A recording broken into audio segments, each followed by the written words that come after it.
सबसे पहले बात करेंगे हम महाराष्ट्र की, जहां की सियासत में भूचाल आने जैसा सीन बनता हुआ दिखाई दे रहा है।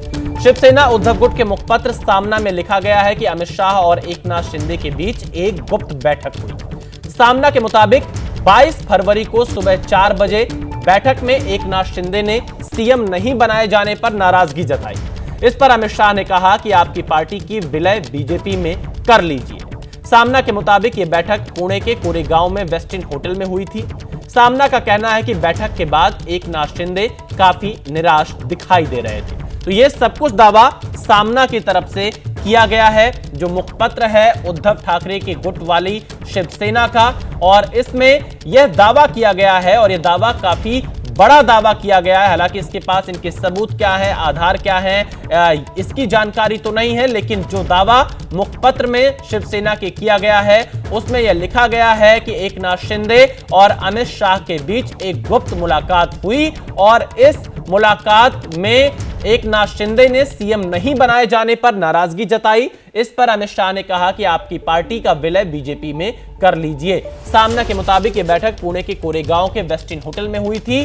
सामना का यह भी कहना है कि बैठक के बाद एकनाथ शिंदे काफी निराश दिखाई दे रहे थे। हालांकि आप देखिए, जो ये तस्वीरें भी आ रही हैं ये सामना के मुताबिक है। हम आपको बिल्कुल क्लियर कर देते हैं, जो उद्धव ठाकरे गुट वाली शिवसेना है, जो उनका मुखपत्र सामना है, उसने ये दावा किया है कि अमित शाह और एकनाथ शिंदे के बीच पुणे के वेस्टिन होटल में मुलाकात हुई है।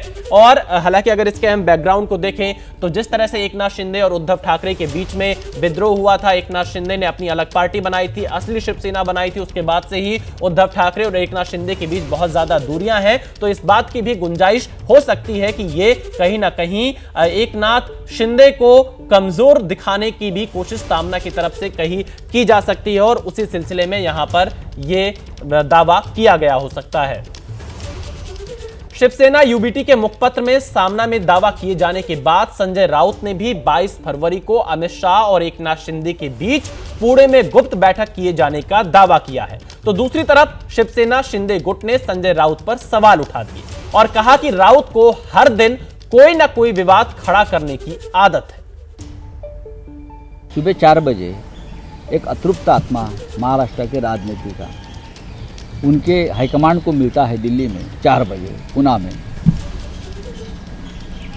वो क्यों मिलता है? सबसे पहले मुख्यमंत्री देवेंद्र फडणवीस के बारे में उनकी कुछ शिकायतें हैं कि कैसे मुझे दबाया जा रहा है, कैसे मेरे लोगों को तंग किया जा रहा है, कैसे मेरे लोगों की जांच की जा रही है। और आपने मुझे कहा था कि मुझे मुख्यमंत्री बनाएंगे, चुनाव के बाद भी आपने मुख्यमंत्री बनाया नहीं, तो अमित शाह जी उनको ज़रूर कहेंगे कि भाई अभी हमारे 125 से ज़्यादा एमएलए तो आपको कैसे बनाएंगे। अगर आपको मुख्यमंत्री बनने का आपका क्लेम करना है, अब बाहर की कोई पार्टी का मुख्यमंत्री नहीं बनेगा, इतना हमारे पास बहुमत है। तो आपको पार्टी में मर्ज होना, आपकी जो पार्टी है वो मर्ज करो हमारे में, तो आपका क्लेम रहेगा। ये एक डायलॉग बाहर आया है।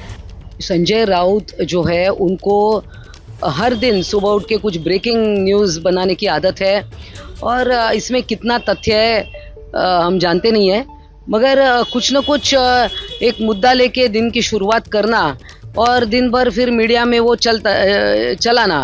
अब ये कौन सी मुलाकात है, जो हुई भी होगी तो उसमें क्या गलत है, मगर उस मुलाकात में क्या हुआ, मुझे नहीं लगता है कि अमित शाह या माननीय एकनाथ जी शिंदे इन्होंने आकर सामना के संपादक को बताया होगा। तो देखिए, आपने संजय राउत को सुना, उन्हें अपनी पार्टी की जब टूट रही थी उसकी जानकारी नहीं थी, लेकिन अमित शाह और शिंदे की मीटिंग की जानकारी पता नहीं कहां से आई।